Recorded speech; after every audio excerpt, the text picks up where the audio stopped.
Yo quería preguntarte, Alejandro, en el 2004 salió este libro, La cultura en las crisis latinoamericanas, publicado por Claxo, del cual tú eres compilador. Estamos en Puerto Rico muy marcados ahora mismo por la idea de crisis. ¿Cómo se estaba pensando en el 2004 la idea de crisis en América Latina? No hay ninguna contribución de Puerto Rico en ese momento, lo cual me parece curioso, dado el caso de que sí en otros volúmenes de Claxo sobre cultura y poder sí habían esas contribuciones. Así que, ¿cómo estaban pensando la crisis? ¿Cómo pensaban la relación entre cultura y crisis?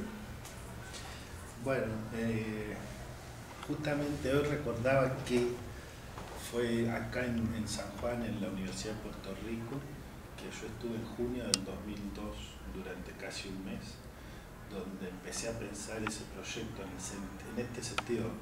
La crisis argentina se había desatado entre diciembre de 2001 y enero del 2002. Cuando yo me vine aquí, me vine en el medio de la crisis.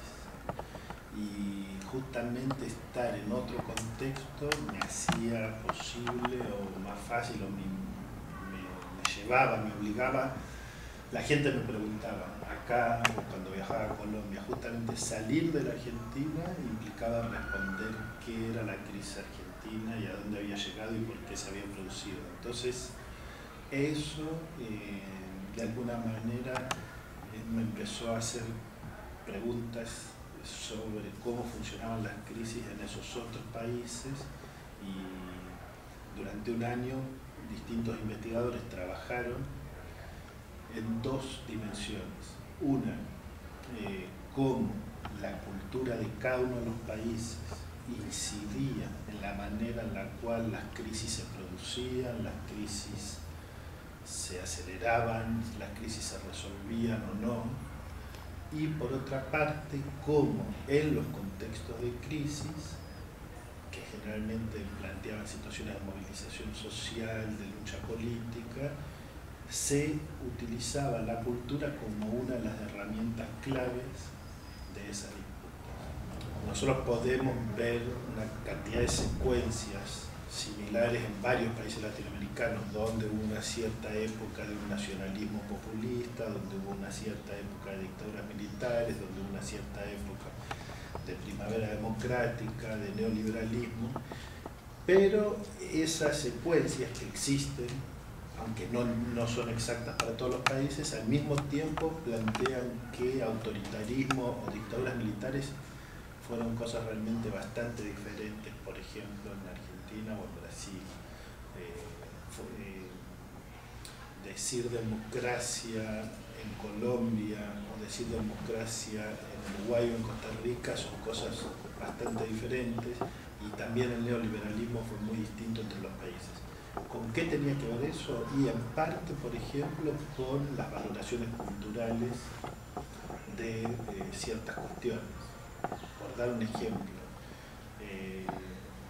una de las cosas que quizás más sufren mis colegas y amigos colombianos es que en Colombia es muy poco valorada la vida. Entonces la violencia política inmediatamente pone en amenaza la vida de decenas, centenares de personas. De la misma manera que en la Argentina ocurrió algo similar en un contexto histórico, aunque quizá eso se produjo un cambio, ¿no?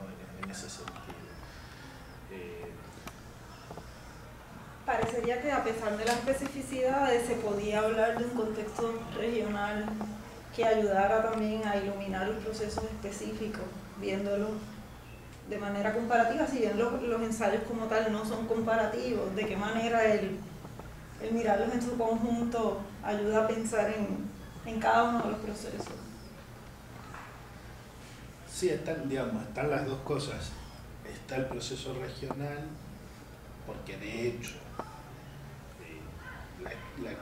por ejemplo, la salida de las dictaduras provoca una ilusión democrática que no en todos los países, pero en muchos países se ve frustrada, porque la democracia no resuelve una serie de problemas que la gente esperaba que resolviera.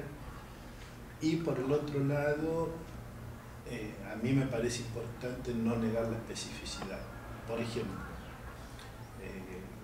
cuando estuve recientemente en Perú, me resultó muy claro que cualquier cosa que hubiera querido decir guerrilla en Uruguay con los Tupamaros, o que hubiera querido decir guerrilla en otros países, por ejemplo, el caso de Uruguay, que es muy extremo.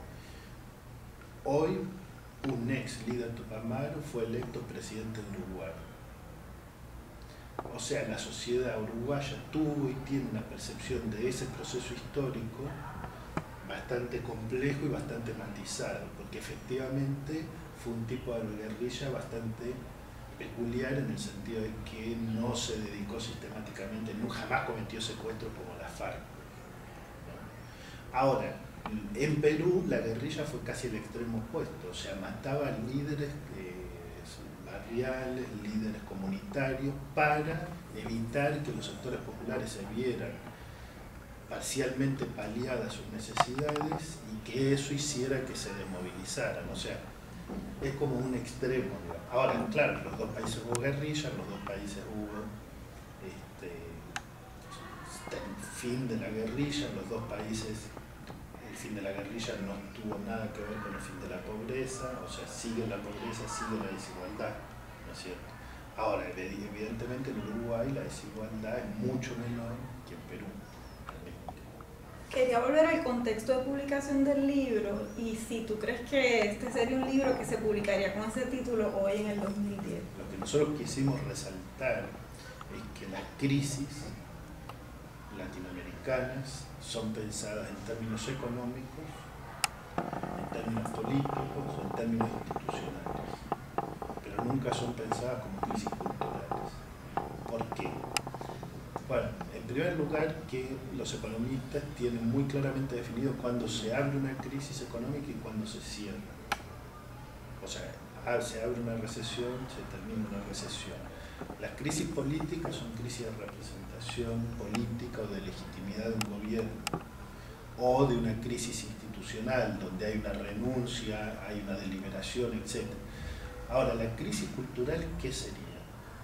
Bueno, justamente el libro intenta avanzar en eso, en pensar que las crisis económicas, las crisis políticas implican también crisis culturales, crisis de los imaginarios que constituyen a las sociedades como tales y permiten que esas sociedades existan y que al entrar en crisis abren otros horizontes para pensar a las sociedades como tales. O sea, en ese sentido pienso que lo que sigue siendo necesario y sería necesario expandirlo a otros países y tornarlo más comparativo de manera sistemática es justamente pensar cómo juegan las culturas en esos procesos de crisis y cómo juegan esos procesos de crisis en las transformaciones culturales. Es imposible que un país pueda construir un proyecto, cualquiera sea, sin tener una definición de quiénes somos, quién es ese país, qué lugar ocupa en las relaciones con sus vecinos en el contexto internacional. Sin una definición, y lo más cercana no solo a la mayoría, sino a ciertas realidades, o sea, quizás las mayorías a veces pueden tener una visión o un poco idealizada del país o un poco degradada también del país. Ninguna de las dos cosas es buena, o sea, una visión realista de quiénes somos es imprescindible. Por ejemplo, decidir que la educación pública es un valor importante, bueno, es una cuestión cultural, no es una cuestión económica. Eso después puede tener consecuencias económicas. Por ejemplo, que para un gobierno sea muy difícil bajar mucho el presupuesto de educación o que sea muy fácil. En la Argentina terminó siendo difícil porque hay una valoración histórica que viene del siglo XIX de la educación pública, mucho más que de la salud pública. Entonces fue más fácil para los gobiernos poco preocupados con lo público hacer cosas con la salud y atenderla mal que desatender a la educación, porque las protestas de los maestros tuvieron mucho respaldo de la opinión pública, porque la sociedad tiende a creer que la única manera de movilidad social que puede haber en el país está vinculada a la educación pública, y que desinvertir en la educación pública es resignarse a un país sin movilidad social.